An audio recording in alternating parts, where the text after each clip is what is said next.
Hey everyone, this is Sindhu from Golden Warriors Robotics. Today we're going to go over the overview of the competition season for FTC. We're going to go over basically what the different types of competitions are, what a regular day as a competition will be, and what exactly is FTC. If you find this video helpful, please make sure to go check out the Golden Warriors Robotics YouTube channel. We're going to have a lot more tutorials such as this, and it won't even just be overviews. We're going to go into niche topics such as electrical wiring. So if you have any unanswered questions about FTC, you might be able to find it there. So let's get started. So, firstly, what is FTC? FTC stands for the First Tech Challenge. It's a robotics competition for grades 6th through 12th grade, where we see teams design, build, and program their robot to complete tasks on the field and earn points. Every year, on the first Saturday of September, a new game is revealed. That's where you find out what the new field will look like, what the scoring elements are, and what objectives your team actually needs to complete to actually be successful. Along with this reveal, the FTC competition manual, also known as the game manual, will be released. This manual includes rules, award information, and robot construction guidelines. I cannot stress this enough.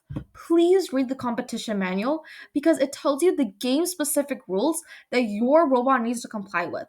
If your robot breaks any of these rules or doesn't comply with them, you risk disqualification during an inspection or competition. So make sure you read it. Additionally, First is going to also publish a general season schedule, such as the one you'll see on the screen, which tells you the major deadlines and gives you a good reference point on what needs to be done per each time. For example, we're going to need our robot done by qualifying season to actually be able to compete. So we need to have a robot done by September. But remember, this isn't a hard and fast rule. So make sure that you see like exactly what like deadlines are in your area to ensure that you comply and actually have a robot successful for competitions. So now, what are the different types of tournaments? So as I go through these slides, you're going to see that the competitions and tournaments are going to get more and more competitive, and you'll see that as they get more competitive, it's going to get harder to actually get to these tournaments. While this is a learning opportunity, this is also a competition. So as you go further and further and progress through the different tournaments, you're going to become more and more competitive, and it's going to be more and more harder to qualify for these. So let's get into it. So, firstly, we have scrimmages. Scrimmages are friendly competitions between teams. While they are not official competitions and don't have any rankings, they're good for practice and testing your robot. So you'll be able to get into different teams and different like matches and actually see what you need to improve on your robot and be able to make competition adjustments before they actually matter and before they actually affect your rankings. Next, we have league meets. These are going to happen from November through February, March, depending on your region. They're recurring events that lead up to the league tournament. During league meets, you'll compete in several matches to earn rankings, but there's not going to be any judging or awards yet.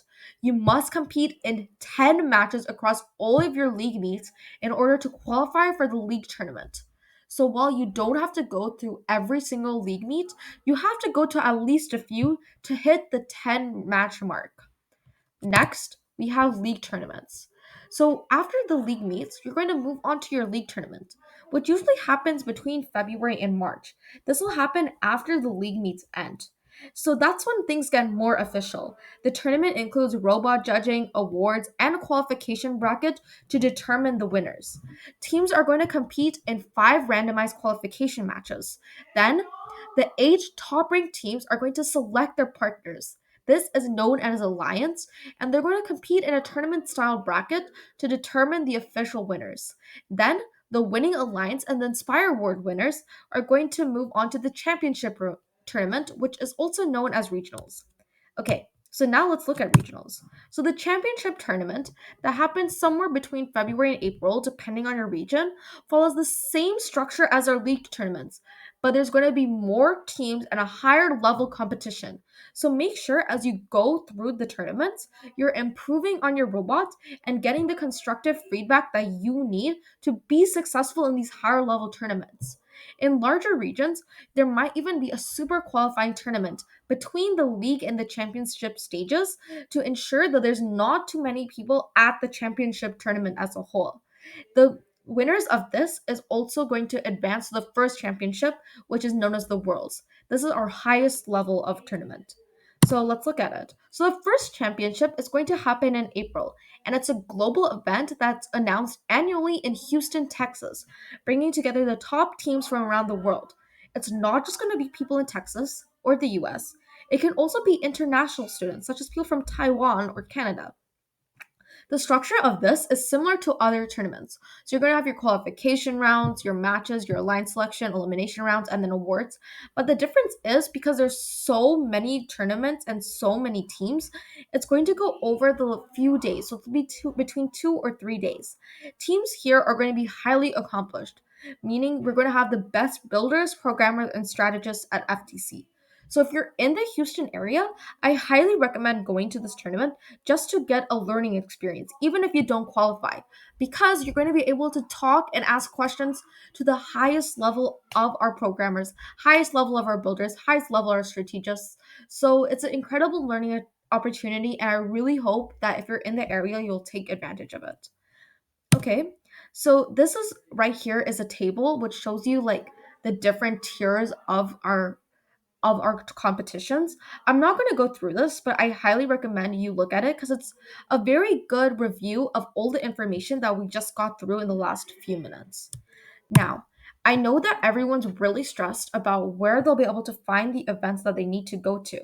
And if you're looking for events to attend, make sure that you look at the First Tech Challenge website and go under the events tab. There you'll be able to see the full list of registered competitions in your area. Keep in mind that if you live in a less populated region, you're going to have to travel to actually get to these tournaments. Planning early helps ensure that a team can register for the deadline and stay on track to their build deadlines and make sure their competition is successful during these tournaments. Okay, so now let's look at like what a standard schedule of a tournament will be. Okay, so first we have our check in. So teams will arrive early, check in, and receive their driver and batch badges. This is incredibly important because this is where you're going to get all the information for the tournament. So make sure you guys actually come in for check in time and don't come in late. Okay, so after that, we have pit load and setup. Pit load and setup is where you bring your robot and tools and get your pit area organized for easy access. So if you don't like comply with all the rules and it's a quick fix to comply with rules, you'll be able to fix your robot in this area. That's why it's so important that we actually keep this area organized. Or for example, if our robot breaks down, we'll be able to use this pit area to actually fix it. So make sure you bring tools accordingly so you know what's going to happen. Remember, be prepared for everything. So make sure that you bring tools that are actually needed. Next, we have our field inspections. These are going to happen simultaneously. So the robot and the field inspection will happen simultaneously. Every robot must pass both inspections before competing. If your robot does not pass, you have a little bit more time to fix things and get it re-inspected. But if you don't get it fixed before matches start, you're unfortunately disqualified. Now, while these inspections are happening, a few people on your team should be scouting. So basically, scouting is when people are going to go up to other teams and ask them questions about their robot to see if we can eventually team up with them, especially for an alliance. That's really important for collecting data and making sure that we have good match strategy. So don't skimp out on scouting and make sure that you do it. Then after that, there's the drivers' meetings. So after our inspections, the referees are going to meet with the drivers and go over the rules and answer questions. So make sure that your drivers have a really good idea of what they're doing. But if they have one or two pressing questions, they'll be able to ask for clarification during the drivers' meeting. So make sure the drivers actually go to it. After that, we have our match schedule release. When our schedule comes out, I highly recommend highlighting the team's matches that are yours and your alliance colors. That'll make sure you're organized and know exactly where you need to be at what time and with what alliance color. Because if you're on red team and you go in with a blue banner, that's going to be incredibly tragic and really embarrassing. After that, we have queuing and matches. So teams should queue 2 matches before their actual match. That makes sure that they're on time and prepared. Remember to always be on time. And matches are going to run throughout the day, so it's going to be incredibly hectic. So after all these qualification matches, it's then goes to a line selection and their brackets. So in a line selection, the top 8 teams are going to pick the partners that they want to be able to compete with them in the final elimination rounds. If your team isn't selected, use this time to clean out your pit and prepare for loadout. Once the finals end, awards are going to be announced. That's always worth staying because you never know what award your team must win. It might not just be the winning alliance. There's also other awards such as the Inspire Award winners, which will tell you what competition you can move on to. And you can move on to the next competition with that too. So make sure that you actually stay for awards, even if you don't get picked beyond our elimination rounds. Once finals end and awards are announced, we go down to the field breakdown and the load out your pit area. So that's where you load out and you go home for the day. So that's going to be our final part of our competition season.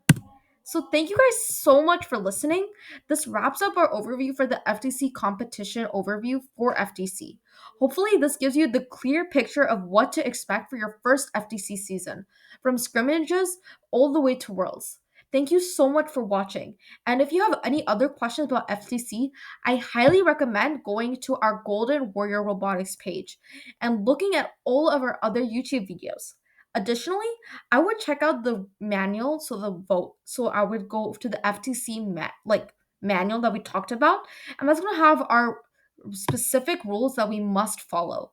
Again, this is Sindhu from Team 8576 Golden Warriors Robotics, and I'll see you in the next video. Okay, guys? Make sure that you're always prepared with your robot, and I hope you guys do really good in this competition season. Thank you.